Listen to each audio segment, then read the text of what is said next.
자, 호흡 진도를 나눠보겠습니다. 깜짝이야. 빨리 앉아.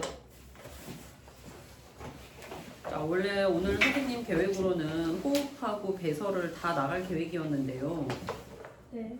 주원이가 시험 공부를 너무 열심히 하는 바람에 아닌 것 같은데요? 할 수 있을지 모르겠네요. 그래도 오빠는 90점. 자, 우리가 지난 시간에 호흡, 아니 소화랑 순환까지 배웠는데, 자, 소화는 영양소를 우리가 세포가 흡수할 수 있을 정도로 분해하는 걸 소화라고 했었고요. 순환은 뭐였어요? 그 흡수한 영양소를 그 필요로 하는 조직세포에 운반하는, 혈액을 운반하기 위해서 심장에서 밀어내줘야 되잖아. 그걸 이제 얘기를 했었던 거고. 자, 그럼 조직세포에서 그 영양소를 가지고 뭘 하는데? 뭐 하는데 써요? 그 영양소를 가지고 에너지를 내는데 쓴다라고 했었는데, 자, 그 에너지를 낼 때 또 누구도 필요해? 영양소뿐만 아니라 산소도 필요한 거지. 자, 그래서 우리가 필요한 산소를 들이마시고 필요 없는 이산화탄소를 이렇게 내보내기 위해서 우리가 뭘 해야 돼? 숨을 쉬어야 되는 거지. 그래서 그 숨 쉬는 거를 이제 이 단원, 호흡 단원에서 우리가 공부해 보도록 하겠습니다. 자, 호흡계가 하는 일들을 일단 소개해 주고 있어요. 자, 설명 보세요. 호흡계는 자, 숨을 쉬면서 뭐 한다? 산소를 흡수. 자, 거기 밑줄에 보자. 산소를 흡수한다. 자, 그 다음 이산화탄소는 어떻게 한다? 배출. 자, 이산화탄소를 배출해 밑줄. 이런 기능을 담당하고 있고요. 자, 그 다음에 우리가 공기를 들이마시면 공기가 어디를 통해서 들어오게 돼? 코로 들어오게 되지. 자, 그럼 코 다음에 어디로 넘어가? 기관으로 넘어가고, 자, 이렇게 기관은 일자로 내려가다가 양쪽에 폐가 두 개가 있으니까 갈라져야 돼. 그 갈라진 부분을 뭐라 그래? 기관지. 폐 등의 이런 호흡기관으로 이루어져 있다라고 할 수 있습니다. 그래서 호흡계에는 입은 포함 안 되나요? 입은 포함 안 돼. 입은 소화계잖아. 숨을 입으로 쉬죠? 입으로도 뭐 쉴 수 있기는 하지. 이제 그 기도하고 식도하고 이제 연결되어 있기 때문에 뭐 불가능한 건 아닌데, 일반적으로는 코로 숨을 쉬니까 코라고 생각해 주세요. 자, 그럼 아래 표로 가본다. 자, 코를 공기가 지나가게 되면은, 자, 원래는 바깥쪽에 있을 때는 공기가 차고 건조했는데, 자, 이 코를 지나오면서 코가 약간 축축하잖아요. 따뜻하고 축축하게 만들어주게 됩니다. 왜냐면 차고 건조한 공기가 우리 몸속으로 바로 들어오게 되면은 체온이 떨어지거나 해서 위험하게 될 수 있기 때문에 코가 이런 약간 그 중간 역할을 해준다라는 거고. 자, 그 다음에 코 속에 자, 가느다란 털과 끈끈한 액체 같은 것들이 있어요. 자, 이런 것들이 무슨 역할을 해주냐면 먼지나 세균 등을 걸러내는 역할을 합니다. 자, 그래서 방금 얘기했듯이 입으로도 숨을 쉴 수는 있죠. 자, 근데 입으로 숨을 쉬게 되면은 이런 먼지나 세균 등을 걸러내는 효과가 적겠지. 입을 지나면서 입은 점액 같은 게 없으니까. 자, 그래서 입으로 숨 쉬는 것보다는 코로 숨 쉬는 게 더 건강에 좋다. 이렇게 얘기할 수 있습니다. 자, 그 다음에 기관지도 마찬가지. 자, 여기도 코하고 마찬가지로 안쪽 벽에 굉장히 많은 그 섬모가 있고, 그 섬모의 그 위쪽으로 섬모를 그 축축한 점액이 다 덮고 있어서 그 끈적끈적한 점액에 이런 먼지나 세균들이 다 이렇게 달라붙어요. 자, 그러면 그 끈적끈적해진 점액이 세균이나 먼지로 꽉 차겠지. 자, 그럼 계속 그걸 가지고 있으면 또 안 되잖아. 이 섬모들이 이 털들이, 섬모가 말하자면 털이니까 이 털들이 운동을 하면서 점액을 위로 점점점 올려보냅니다. 왜냐면 아래로 내려보내면 폐가 막힐 거 아니야. 자, 그래서 위로 올려보내요. 자, 그러면 기관의 입구 부분에 가게 되면은 바로 옆에 뭐가 있어? 음식이 지나가는 식도가 있어. 그래서 일반적으로는 그 점액들이 이렇게 다 위로 올라와서 식도로 넘어간 다음에 어떻게 될까? 위에서 다 소화됩니다. 자, 근데 그런 일이 일어나고 있는 거를 우리가 잘 평소에 느끼지를 못해요. 그러니까 우리 평소에 기관지에서 점액이 올라와서 식도로 넘어가고 있는 거 느끼고 있어? 못 느끼잖아, 그지? 근데 만약에 감기에 걸린다, 아니면은 담배를 너무 많이 핀다. 자, 그러면은 이 점액들이 너무나 많이 만들어져서 이게 식도로 다 넘어가지를 못하고 잘못해서 이렇게 입으로 나오기도 해요. 그걸 뭐라 그래? 기관지에 있는 점액이 우리 입 밖으로 나오는 걸 우리가 가래라고 하는 거죠. 그래서 가래는 감기에 걸렸을 때 가래가 나오지. 그 다음에 담배를 많이 피는 사람들의 경우에는 감기에 걸리지 않아도 가래가 또 많이 나올 수가 있어요. 자, 그 다음에 두 번째로 본다. 기관은 두 개의 기관지로 갈라진다. 기관지 할 때 지가 가지지자라고 생각하면 됩니다. 자, 그 다음에 기관지는 폐 속에서 더 많은 가지로 갈라진다. 자, 그러니까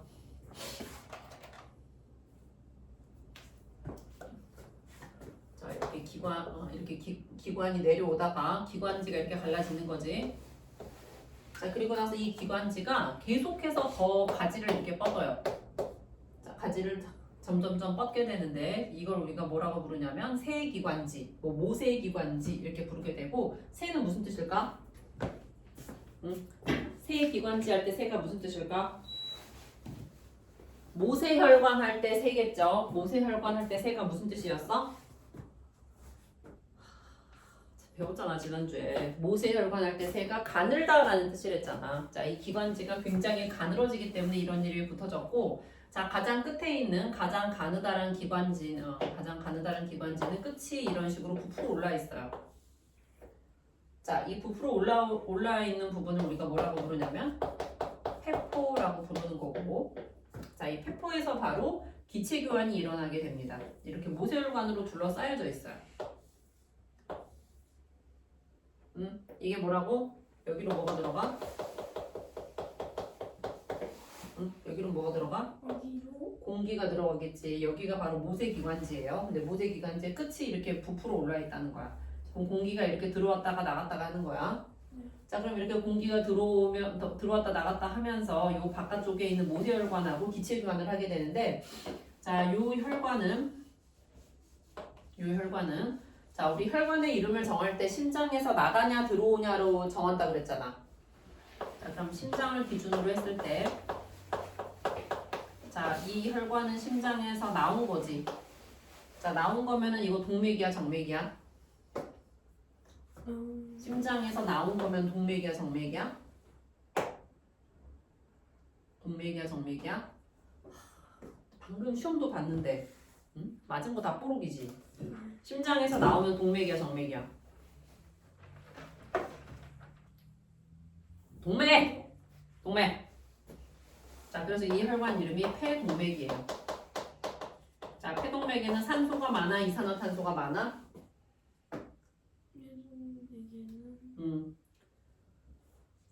자, 폐동맥은 심장에서 폐로 누구를 버리러 오는 거야? 이산화탄소를 버리러 오는 거잖아. 그러니까 폐동맥이 이산화탄소가 많아요. 오케이? 자, 그럼 그 이산화탄소를 어디로 이제 보내는 거야? 밖으로 내보내는 거지, 이런 식으로. 자, 그러면 누구를 안으로 들여보내? 산소를 안으로 들여보내서 산소가 많은 피가 다시 어디로 돌아오게? 폐정맥을 통해서 이렇게 심장으로 돌아오도록 하는 거야. 이해갔어요? 자, 이게 이제 기체교환이 일어나는 방향. 자, 이 화살표 방향을 보고 이 혈관의 이름들이 뭔지, 자, 이런 식으로 이 화살표 방향으로 이동하는 기체의 종류가 뭔지 이런 것들을 다 문제에서 물어봅니다. 자, 거기 이거 다 동그라미 해놓고 별표 해놔봐. 자, 시험에 이런 것들이 나온다. 자, 이게 폐동맥, 이게 폐정맥. 어떻게 구분해? 화살표로 구분해. 자, 그 다음에 요거 이산화탄소, 산소, 이것도 다 별표. 이건 다음 주 시험에 나오는 것들이에요.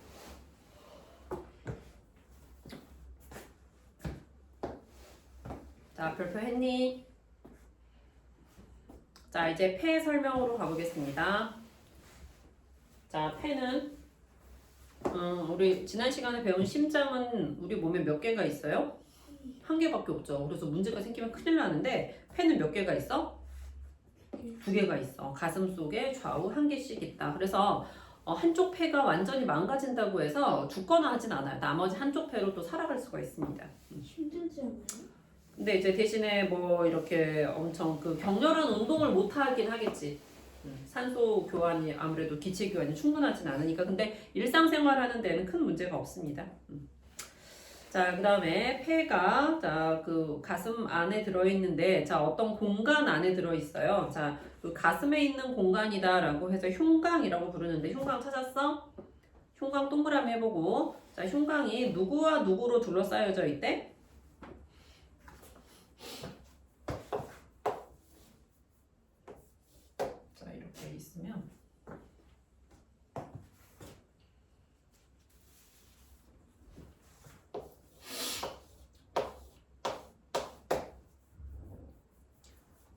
자, 이렇게 목뼈, 그래서 등까지 연결된 이 뼈가 뭐예요? 척추라고 하죠. 자, 척추에 앞쪽에 보게 되면은 가슴뼈가 있어서 이 가슴뼈에 이렇게 갈비뼈가 붙어 있어요. 가로 모양으로. 자, 그 다음에 여기 위쪽은 우리가 가슴이라고 하고 여기 아래쪽은 배라고 하잖아요. 가슴과 배를 이렇게 가로로 격리하는 막이 있어요. 이걸 우리가 가로막이라고 부릅니다. 자, 가로막과 위쪽에는 갈비뼈. 자, 이 가로막과 갈비뼈로 이루어진 이 공간을 뭐라고 부른다? 갈비뼈와 가로막으로 이루어진 이 공간을 흉곽이라고 부른다고. 이해했어요? 자, 거기 흉곽에 동그라미 하고 갈비뼈와 가로막의 밑줄 하세요. 갈비뼈와 가로막으로 둘러싸인 흉곽 안에 뭐가 들어있다고? 흉곽 안에 폐가 들어있다고. 자, 그 다음에 폐는 이런 식으로 아까 얘기했었던 요 폐포 있지? 이 폐포가 포도송이처럼, 자, 이 폐포를 포도알이라고 생각하면 그 포도알이 모여있는 포도송이가 곧 폐예요. 자, 그러니까 폐는 누가 모여서 이루어진다?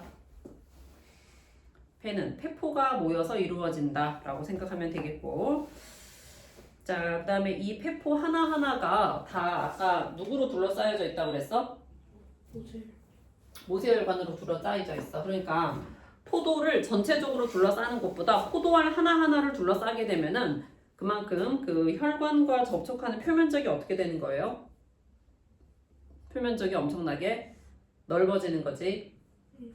자, 우리 지난 시간에 그 소화에서 흡수 면적을 넓히기 위해서 소장 벽에 뭐가 있다 그랬니? 융털이 있다 그랬지. 자, 그 다음에 순환에서도 그 물질 교환을 하는 표면적을 넓히기 위해서 무슨 혈관이 있어? 물질 교환이 일어나는 곳은 무슨 혈관이라고 그래? 모세혈관이라고 해서 굉장히 가느다란 혈관이 많이 퍼져 있으니까 그만큼 접촉 면적이 넓어지는 거잖아. 그래서 생물에선 이런 식으로 표면적이 넓은 게 굉장히 중요한 의미가 있습니다.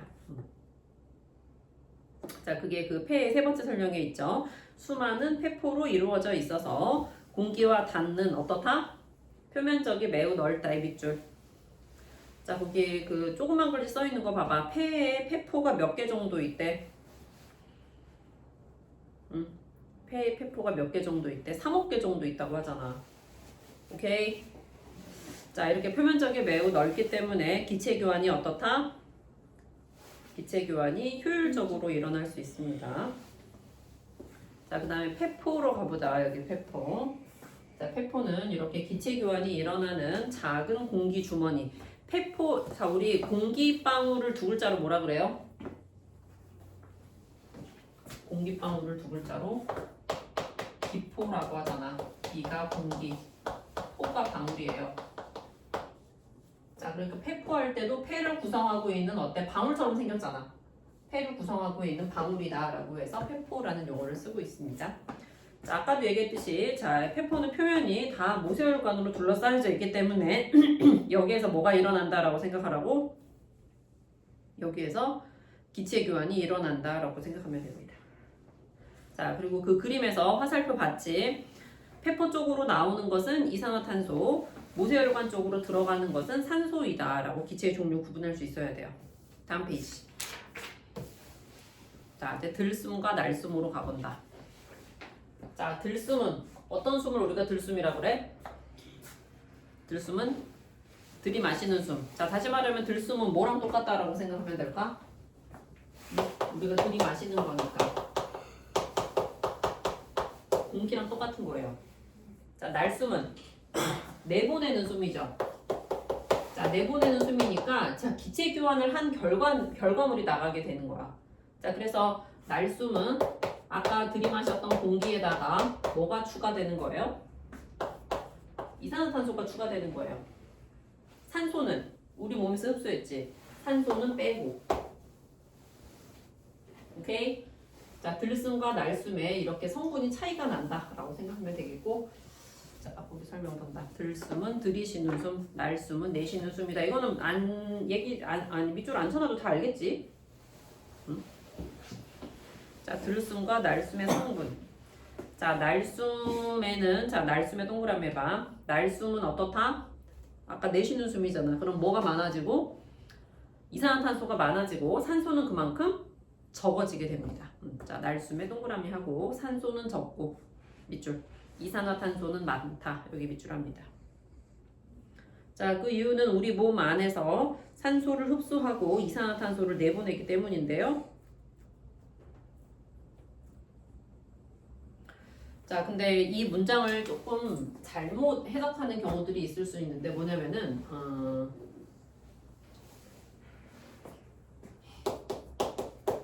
자, 들숨에는 질소가 78%, 산소가 21%, 이산화탄소는 0.03%. 자, 이게 일반적인 공기에서 이 세 가지 기체의 퍼센트 비율이에요. 자, 그러면 날숨에는 아까 산소가 줄어들고 이산화탄소가 늘어난다 그랬지? 응? 주원아, 자 여기 봐봐. 여기 산소랑 이산화탄소랑 누가 더 많을까? 둘 중에. 참고로 질소는 우리 몸에서 이용되지 않아서 들어온 게 그대로 나갑니다. 자, 그럼 날숨에 산소가 많을까? 이산화탄소가 많을까? 날숨에. 이산화탄소가 많다 생각하기 쉬운데 아니에요. 산소가 더 많아요. 산소가 더 많은데 산소는 아까보다 줄어들어. 한 18% 정도. 자, 그럼 몇 퍼센트가 줄어들었어? 3%가 줄어들었잖아. 그 3%가 바로 이산화탄소가 되는 거예요. 자, 그러니까 여전히 산소가 더 많긴 하지만 이산화탄소는 원래 있던 거에 비해서 몇 배가 된 거야? 곱하기 몇 배야? 100배나 늘어난 거잖아. 그러니까 이산화탄소가 원래는 아주 적었는데 굉장히 많이 늘어났다라고는 하지만 그래도 산소보다는 양이 어떻다? 적다라고 생각을 해주세요. 오케이? 자, 그래서 얘네 둘을 비교하는 게 아니라 이렇게 비교하는 거라. 산소가 줄어든다. 이산화탄소가 늘어난다. 같은 기체끼리 비교하는 거지 이렇게 두 가지를 비교하는 게 아니에요. 자, 오른쪽 보충 설명 가봅니다. 자, 산소는 어디에 더 많다? 들숨, 날숨 중에 어디에 더 많다? 들숨에 많다. 거기 부등호 표시된 거 봐봐. 이산화탄소는 어디에 더 많다? 날숨에 더 많다. 자, 그렇지만 그 아래 들숨과 날숨에는 모두 다 누가 더 많다? 산소가 이산화탄소보다 많다. 거기 밑줄하고 별표해 놓으세요. 자, 이거를 이렇게 잘못 생각하는 경우들이 많거든. 날숨에 이산화탄소가 더 많다라고 하면 틀립니다. 들숨과 날숨에서 자, 보충 설명에다가 보충 설명에 밑줄하고 별표하라고. 들숨과 날숨에서 모두 산소가 이산화탄소보다 많다. 밑줄해 놓으세요. 자, 그러면 이산화탄소가 많다라는 걸 확인하는 실험을 한번 아래 보도록 하겠습니다. 자, 거기 네모칸에 실험 봐보면 자, 지금 무슨 용액을 가지고 실험하고 있어? 초록색 BTB 용액을 가지고 실험하고 있지. 자, BTB 용액 우리 저기 앞에 식물 할 때 나왔었는데 어떻게 색깔이 변하는 용액이에요? 응? 자, BTB 용액이 초록색이 지금 초록색으로 실험하고 있지. BTB 용액이 초록색이다 하면 무슨 뜻이야? 자, BTB 용액은 자 이건 외워야 돼. 자, 노초파로 변하는 색깔이 변하는 용액이고요. 자, 노초파라고 했을 때 첫 번째 노는 산성, 초는 중성, 파란색은 염기성이에요. 자, 그러면 지금 날숨에 이산화탄소가 많다라는 걸 하는데 갑자기 산성, 중성, 염기성이 왜 나오는 거야? 자, 날숨에는 무슨 기체가 많아진다고? 들숨보다? 이산화탄소가 엄청 많아진다고. 자, 근데 이산화탄소가 자, 물에 녹으면 이산화탄소가 물에 녹으면 어떤 물질이 만들어진다고? 자, 탄산이라는 물질이 만들어지게 되고 자, 탄산은 무슨 성일 것 같아? 이름을 딱 보니까 주원아, 탄산은 무슨 성이야? 산성, 중성, 염기성 중에 무슨 성이야? 산성이겠지. 산으로 끝나니까. 자, 그럼 얘는 산성이니까 색깔이 무슨 색으로 변해야 돼? 노란색으로 변한다. 자, 그러니까 이산화탄소가 자, 여기 이산화탄소가 이런 식으로 많아지게 되면 노란색으로 변한다라는 거 앞에 우리 광합성 할 때도 나왔었잖아. 그치? 네. 자, 그럼 거기 봐봐. 왼쪽 공기 펌프로 공기를 불어넣으면 어때? 색깔이 잘 안 변하는데 오른쪽 날숨을 불어넣으면 BTB 용액이 어떻다? 노란색으로 더 빨리 변하게 됩니다. 왜? 날숨에는 공기보다 이산화탄소가 더 많기 때문이라고요. 이해 갔어요? 자, 거기 그 결과에 노란색으로 변한다. 노란색으로 더 빨리 변한다. 노란색 동그라미 해보자. 자, 그리고 그 위에 조그만 글씨 써 있어. 자, 왜 노란색으로 변한다고? 날씨 속에 이산화탄소가 물에 녹으면 어떻다? 산성이 된다. 산성 동그라미. 자, 이산화탄소가 물에 녹으면 뭐가 만들어지기 때문에 산성이라고? 이산. 거기 써있잖아. 여기 써있잖아. 이산화탄소가 물에 녹으면 뭐가 만들어진다고? 여기 탄산. 탄산이니까 산성인 거야 이게. 거기 탄산이라고 써주세요.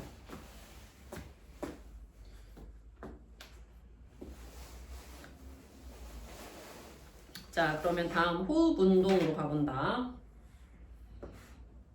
자, 호흡 운동은 이름 그대로 호흡, 숨을 쉬면서 운동, 뭘 한다라는 거예요? 응?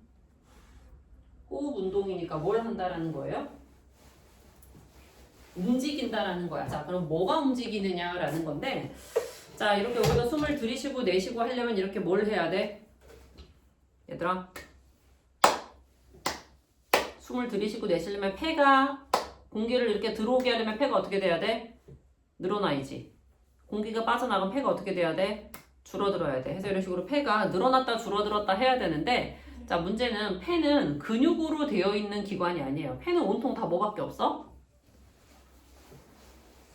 폐는 온통 다 폐포밖에 없어. 폐포랑 모세혈관밖에 없어서 근육이 없다라는 게 중요합니다. 자, 호흡 운동의 원리 보세요. 폐는 어떻다? 근육이 없어서. 자, 거기 별표. 폐는 근육이 없어요. 별표하세요. 자, 폐는 근육이 없어서 어떻다? 스스로 커지거나 작아지지 못해요. 근데 스스로 커지고 작아지고 해야지 공기가 드나들 수가 있잖아. 자, 그래서 뭐가 필요하다? 흉곽을 둘러싸고 있는 갈비뼈와 가로막의 움직임에 의해서, 밑줄 하세요. 갈비뼈와 가로막의 움직임. 자, 얘네들이 운동함으로써 폐가 커졌다 작아졌다 해서 공기가 들어오고 나가고 하는 거예요. 자, 그래서 아까 흉곽을 구성하고 있는 이 갈비뼈와 가로막이 중요하다라고 이제 얘기를 했던 거고, 그러니까 스스로 커졌다 작아졌다 하는 게 아니라 약간 수동적으로. 자, 그러면 들숨과 날숨이 일어나는 과정을 한번 설명을 해볼 건데, 자, 들숨의 과정을 설명하면 날숨의 과정은 반대예요. 자, 그래서 일단 들숨을 먼저 해볼게요. 자, 들숨은 공기가 어떻게 된다? 공기가 들어온다라는 거지. 자, 이렇게 공기가 들어오기 위해서는, 자, 공기가 움직이는 것은 압력 차이에 의해서 공기가 움직이는 거거든. 압력이 어떤 데서 어떤 데로 공기가 움직일까? 압력이 높은 데서 낮은 데로 갈까? 낮은 데서 높은 데로 갈까?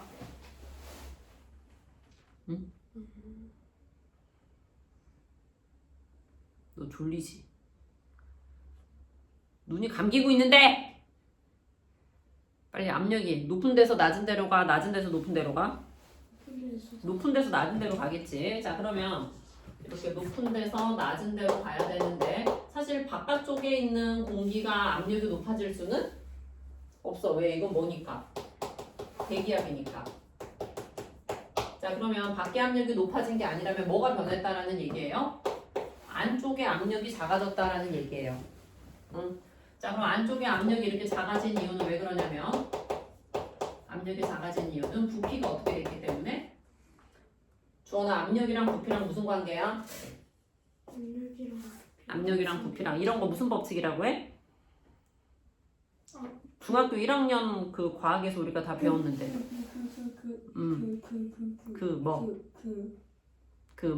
있는데 이거 이름 뭐지? 뭐냐면 보일의 법칙. 그래. 자, 보일의 법칙에 의해서 압력하고 부피가 무슨 관계였니? 비례야 반비례야? 반비례잖아. 그럼 압력이 작아지기 위해서 부피가 어떻게 돼야 돼? 커져야 되는 거지. 자, 그러면 부피가 커지는 조건에 어떤 것들이 있느냐라는 건데, 자, 아까 이렇게 생각해봐요. 자, 이렇게 가로막이 이렇게 약간 위로 올라와 있잖아. 자, 이렇게 위로 올라와 있던 가로막이 이렇게 아래로 내려가잖아. 그럼 그만큼 여기 흉곽의 부피가 어떻게 되는 거야? 커지는 거잖아. 오케이? 자, 그래서 부피가 커질 조건은 가로막이 아래로 내려가는 거예요. 자, 그 다음 갈비뼈가, 자, 책에 있는 그림을 보면은 이거는 지금 앞에서 보는 사람의 몸이잖아. 만약에 이걸 옆에서 본다 라고 한다면, 자, 이제 옆모습이야, 이게. 이렇게 옆모습이야. 자, 그럼 옆모습이면은, 이 척추하고 가슴뼈 사이에 갈비뼈가 있는데 갈비뼈가 이런 식으로 약간 기울어져 있어요. 자, 그러면 이렇게 기울어져 있는 갈비뼈가, 자, 길이가 이만큼이잖아. 예를 들어서 여기서 어떻게 갈비뼈가 이렇게 생겼어? 이렇게 생겼어. 보고 있어, 주원아? 자, 근데 이 갈비뼈가 이렇게 올라간다고 생각해봐. 자, 그럼 아까보다 가슴 앞쪽으로 더 튀어나갔잖아. 자, 이렇게 비스듬하게 있던 갈비뼈가 이렇게 올라가게 되면 그만큼 가슴 앞쪽으로 이렇게 튀어나가게 되고 이게 가슴의 높이가 높아지게 되는 효과고 결과적으로 흉곽이 넓어지는 효과가 되는 거예요. 그래서 갈비뼈가 올라가면, 자, 이게 그러니까 반대야. 가로막은 내려가고 갈비뼈가 올라가게 되면, 오케이? 흉곽의 부피 어떻게 되고 커지게 되고, 그럼 흉곽의 압력이 낮아져. 압력이 낮아지니까 공기가 들어오게 되는 거예요. 자, 그러니까 공기가 들어와서 폐가 커지는 게 아니라 폐가 커져서 압력이 낮아지니까 공기가 들어온다고. 오케이? 그래서 이 보일의 법칙의 개념이 들어가는 아주 중요한 개념이 거기 화살표로 설명이 되어 있었어요. 한번 거기 쭈루룩 나 있는 설명 한번 보자. 자, 그 중요한 게 뭐라고? 갈비뼈 올라감, 올라감의 동그라미. 가로막 내려감. 자, 거기 동그라미하고 별표 하세요. 자, 이런 것들에 의해서 흉곽의 부피가 어떻게 된다? 갈비뼈 올라가고 가로막 내려가면 흉곽의 부피 어떻게 된다? 빨리 말해라. 흉곽의 부피 커진다. 자, 그럼 흉곽의 부피가 커지면 흉곽의 압력은 낮아진다. 왜 그렇다고? 보일의 법칙. 자, 옆에다가 보일의 법칙이라고 쓰세요. 자, 그럼 흉곽 안에 이제 폐가 들어있잖아. 흉곽의 압력이 낮아지게 되면 그만큼 흉곽에서 이렇게 폐를 누르고 있었는데 누르는 힘이 작아지니까 폐의 크기가 어떻게 되는 거야? 폐의 크기가 또 커지는 거야. 자, 거기 폐의 부피가 커짐. 자, 부피가 커지면서 폐 내부의 압력이 낮아짐. 이것도 왜 그렇다고? 옆에다가 보일의 법칙이라고 씁니다. 자, 그럼 이런 식으로 폐 내부의 압력이 낮아졌기 때문에 밖에서 안으로 공기가 들어오는 거예요. 자, 그러면 날숨 때 일어나는 일은 얘랑 어떻게 생각하면 된다고? 반대라고. 자, 그럼 그때는 가로막은 어떻게 되고? 올라가고 갈비뼈는 내려가서 부피가 작아지면 압력이 커지니까 압력이 커지니까 공기가 나가는 거예요. 이렇게 반대로 생각하면 됩니다. 자, 밑에 들숨과 날숨이 일어날 때 몸의 상태 비교도 다 별표해 놓으세요. 자, 여기서 다음 주 시험 문제 꼭 나옵니다. 자, 들숨과 날숨이 일어날 때 몸 상태가 반대다라고 생각하면 되는 거죠. 별표했어? 자, 이거 꼭 집에서 쭈루룩 외워보고 와야 돼. 딱 외운다기보다는 이게 그냥 자연스럽게 이렇게 가는 거긴 하는데 보일의 법칙의 내용을 이해하고 있으면 문제 풀 때도 굉장히 많이 나옵니다. 자, 말아놓으세요. 다음 페이지. 자, 이제 마지막 페이지라서 배설을 나갈 수 있을 것 같은데. 안 돼.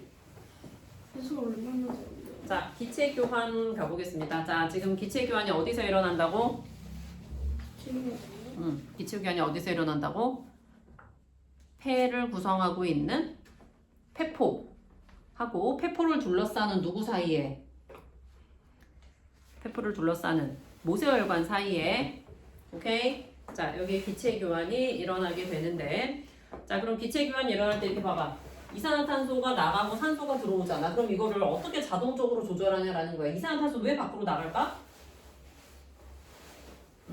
주원아, 이산화탄소 왜 나갈까? 이산화탄소가 어디에 많고? 모세혈관에 이산화탄소가 많고 폐포에는 이산화탄소가 없으니까 많은 데서 적은 데로 나가는 거야. 자, 이렇게 많은 데서 적은 데로 고농도에서 저농도로 물질 이동하는 거 무슨 현상이라고 그래요? 고에서 저로 물질이 퍼져나가는 현상 뭐야? 확산이에요. 자, 거기 설명 봐봐. 기체의 무슨 차이? 농도 차이에 따른, 자, 거기 밑줄 하세요. 기체의 농도 차이에 따른 확산에 의해, 확산의 동그라미. 자, 확산이 기체가 교환되는 원리다라고 얘기할 수 있습니다. 그래서 농도가 높은 쪽에서 높은 애 동그라미, 낮은 쪽으로 기체가 이동한다. 낮은 애 동그라미. 높은 쪽에서 낮은 쪽으로 이동한다를 반드시 생각하시고, 자, 그럼 우리 몸에서 기체 교환이 일어나는 장소가 두 군데잖아. 어디랑 어디 두 군데야? 자, 기체 교환을 어디서도 하고 어디서도 할 수 있어? 기체 교환을 여기 폐포하고 모세혈관. 자, 그 다음에 이 모세혈관이 다시 심장으로 돌아가서 또 모세혈관으로 나간 다음에 누구 사이에서 또 물질 교환을 해? 조직세포 사이에서 물질 교환을 또 하게 되죠.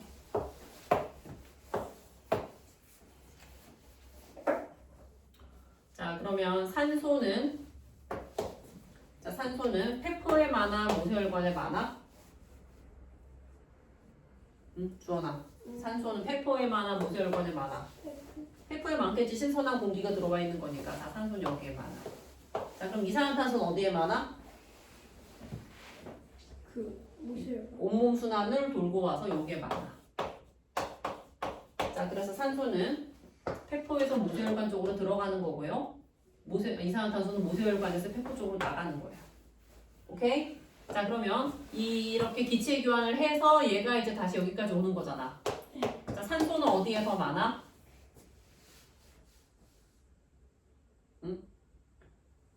산소는 모세혈관에 많아, 조직세포에 많아? 조직세포.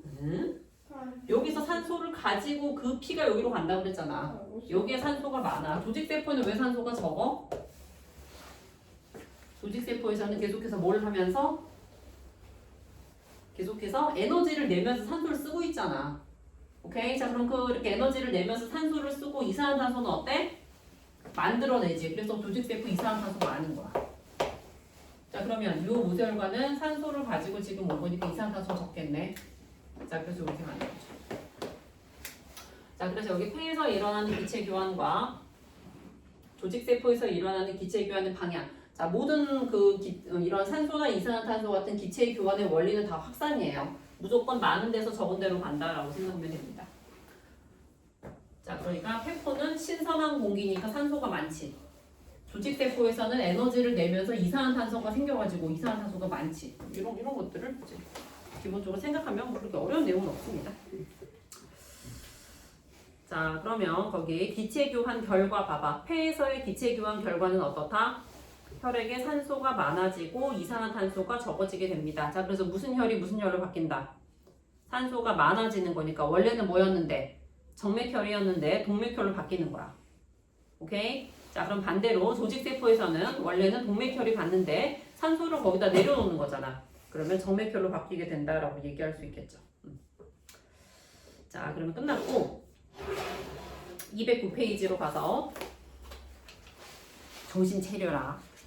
209페이지로 가서 호흡 운동을 우리가 좀 되게 복잡하잖아. 근데 이거를 우리가 잘 알아보기 위해서 이런 실험을 하나 만들어 볼 수 있어. 이거 초등학교 때도 이 실험 막 만들고 하던데? 안 만들어요. 자, 그 실험 장치가 사람의 그 폐 모형을 나타낸 거예요. 빨대가 뭐를 의미하는 걸까? 그 그림 딱 봐봐. 빨대가 뭐인 것 같아? 기관이겠지. 자, 그럼 빨대가 아래쪽에서 갈라졌잖아. 그럼 갈라진 빨대는 뭐야? 기관지겠지. 자, 그 다음에 그 기관지 끝에다가 지금 누구를 묶어놨어? 풍선을 묶어놨잖아. 자, 그럼 그 작은 고무 풍선이 뭐를 의미하는 거겠어? 폐를 의미하는 거겠지. 자, 그러면 이런 그 Y자 지금 빨대랑 그 고무 풍선을 그 투명한 그 플라스틱 컵에 넣어놓은 다음에 아래쪽을 그 파란색 고무 풍선으로 또 고무막으로 막아놓은 거야. 자, 그럼 이 고무막이 의미하는 건 뭘까? 우리 몸에서는 이 파란색 고무 풍선이 우리 몸에서 의미하는 건 뭘까? 가로막이겠지. 자, 그래서 거기 지금 그림을 보면은 고무막을 어떻게 하고 있어? 아래로 잡아당기고 있잖아. 자, 아래로 잡아당기면 가로막이 내려가는 거랑 똑같은 효과. 저기 봐봐. 가로막이 이런 식으로 아래로 내려가잖아. 여기 봐봐 여기 가로막이 아래로 내려가잖아. 자 그럼 흉곽의 부피가 어떻게 되면서 넓어지면서 압력이 어떻게 되니까 작아지니까 공기가 들어와. 그래서 봐봐 아래 막을 잡아당겼더니 고무풍선이 어떻게 됐어? 그 그림 봐보라고. 고무풍선이 어떻게 됐어? 빵빵해졌지. 네. 자 내려온 고무막을 다시 위로 올리게 되면 어때? 풍선이 쭈글쭈글해지잖아. 오케이? 자 그러니까 지금 원래는 여기에다가 누구까지 설명이 돼야 더 정확해. 뭐가 지금 빠져있어 설명하는 것 중에? 요거 설명 중에 지금 빠진 거 뭐 있어? 그 그림에 뭐가 안 나와 있어? 갈비뼈는 빠져있잖아. 네. 가로막만으로 설명을 하는 거야. 근데 갈비뼈는 표현하기가 어려우니까 그냥 생략을 한 거고 가로막으로 이 흉곽의 부피 변화가 풍선의 폐의 부피 변화를 가져오게 된다라는 걸 보여주는 실험입니다. 자, 이것도 시험에 꼭 나온다. 별표. 3분밖에 안 지나. 별표 하나 빨리. 20분 지났어요. 20분 지난 줄 알았어. 어. 자, 그러면 이제 호흡 문제 집에서 풀어가지고 오시고요. 이제 마지막 남은 배설을 해보도록 합시다.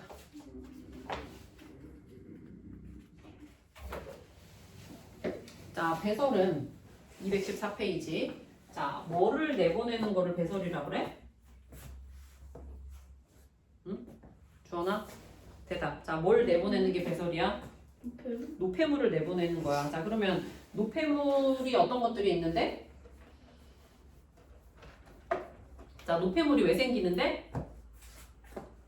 우리 몸에서 에너지를 내는 과정에서 이런 노폐물들이 생길 수가 있어요. 자, 에너지를 낼 때 쓰는 영양소가 뭐였니? 탄수화물, 단백질, 지방 이런 게 있었지. 자, 그 중에서 탄수화물하고 지방은 자, 구성하는 원소가 탄소, 수소, 산소로 이루어져 있어요. 자, 그래서 자, 봐봐 여기 이렇게 탄소 있잖아. 자, 탄소가 있는 물질을 가지고 에너지를 내면은 이산화탄소가 생겨요. 여기 수소가 있는 물질을 가지고 에너지를 내잖아. 그러면은 H2O 물이 생겨요. 응? 그래서 탄수화물이나 지방을 분해하면은 이산화탄소랑 물만 만들어집니다. 자, 그런데 이제 문제가 뭐냐면은 단백질이야. 자, 단백질은 CHO에다가 N 질소를 추가적으로 가지고 있어요. 응? 자, 질소를 추가적으로 가지고 있어서 자, 물론 단백질에도 CH가 있으니까 이산화탄소도 생기고 물도 생기긴 하겠지. 근데 이 질소 때문에 단독으로 뭐가 만들어지냐면 NH3 암모니아가 만들어지게 되는데 자, 암모니아 본 적 있을까? 암모니아 들어본 적은 있지. 암모니아 굉장히 어떤 물질이야? 냄새가 안 좋은 물질이잖아. 자, 냄새만 안 좋은 게 아니라 몸에도 굉장히 해로워요. 그래서 얘는 독성이 강한 물질이다. 자, 그래서 이 물질을 안전하게 버리기 위해서 간에서 이거를 요소로 바꿔요. 요소는 독성이 약하거든요.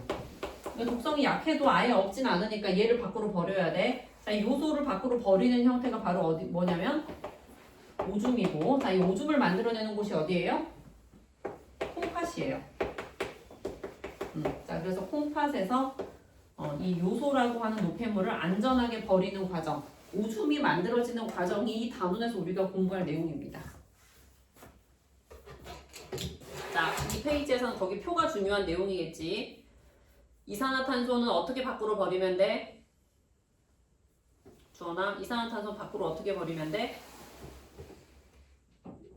아, 그 표 다 있잖아. 몸 밖으로 나가는 방법. 이산화탄소 어떻게 버려요?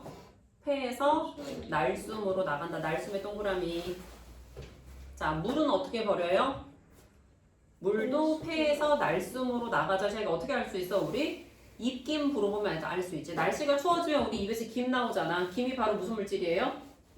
물이죠. 자, 그 다음에 콩팥에서 누구로도 나갈 수 있어요? 오줌으로도 나갈 수 있어요. 자, 거기 날숨하고 오줌의 동그라미 합니다. 자, 암모니아는 독성이 강하기 때문에 어때야 된다고? 간에서 독성이 약한 요소로 바뀌어야 돼. 자, 간하고 요소의 동그라미 하세요. 간에서 독성이 약한 요소로 바뀐다. 자, 요소는 이름이 왜 요소일까? 주원아? 주원아, 오줌이 한자어로 하면 뭐야? 오줌을 한자어로 하면 뭐야? 한 글자로? 오줌을 한자로 안 보여. 오줌이라는 뜻의 한자어가 있어. 안 들어봤을까? 밤에 막 오줌 많이 싸는 애를 야뇨증 이러는 거 들어봤어요? 이요? 자, 오줌뇨자. 당뇨병 이거잖아. 오줌에 당이 포함되면 당뇨병이에요. 자, 이 뇨가 오줌이라는 뜻입니다. 그래서 오줌에 있는 물질이다 해서 뇨소 해서 이게 요소가 된 거예요. 두음 법칙으로. 오케이? 자, 요소가 이렇게 만들어진 용어이다 라고 알아두시고. 자, 그럼 요 페이지는 다 있다. 다음 페이지 갈게요. 배설계. 주원아, 정신, 너, 아니 지금 이렇게 졸릴 시간인가? 준성이가 없어서 그래. 외로워서. 주원아, 정신 좀 차려봐. 아직도 5분도 안 지났어, 그지? 아니 지금 근데 이거 배설기 오늘 다 끝내버리게. 선생님 좀 천천히 가시죠. 우리 남은 진도도 많은데 어떡해요 이거. 물질의 특성도 해야 되고 해수 수권도 해야 되는데. 정신 차려. 한다. 자, 콩팥이란 이름은 어떻게 붙여지게 된 걸까? 주원아, 콩팥 들어봤지? 자, 콩팥 왜 이름이 콩팥이에요? 강양콩자분. 그죠? 콩 모양을 하고 있어요. 또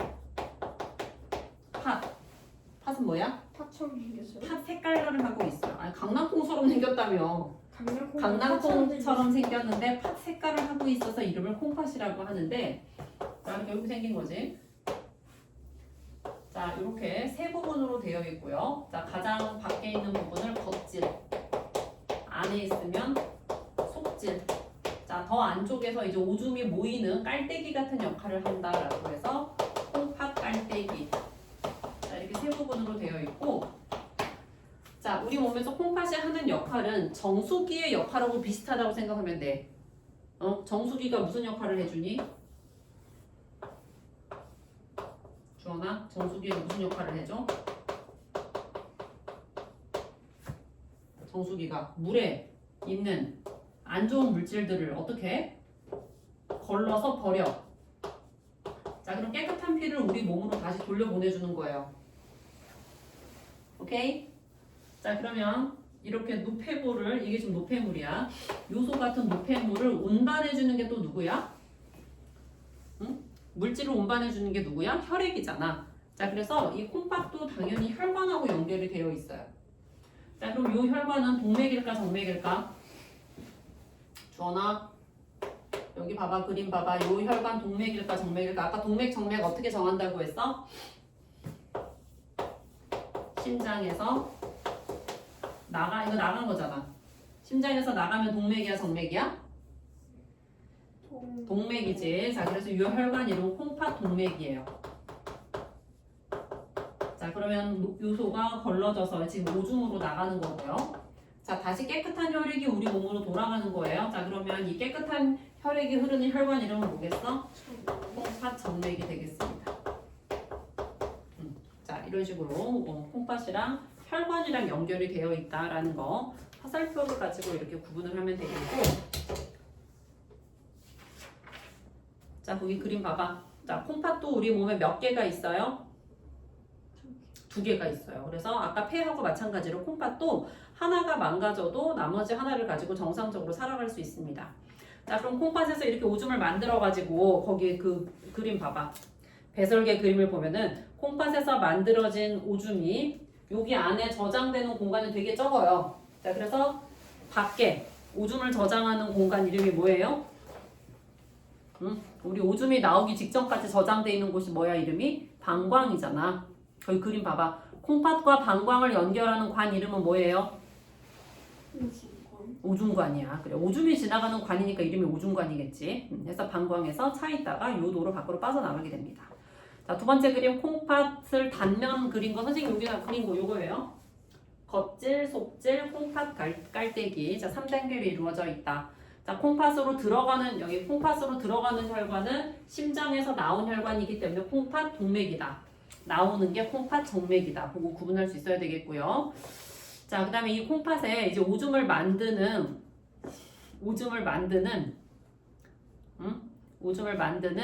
단위가 있는데, 자, 앉아. 눈 떠! 콩팥을 만드는 단위 이름을 뭐라고 하냐면, 네프론이라고 한다. 네프론 찾았어? 네프론부터 다음 시간에 할게요.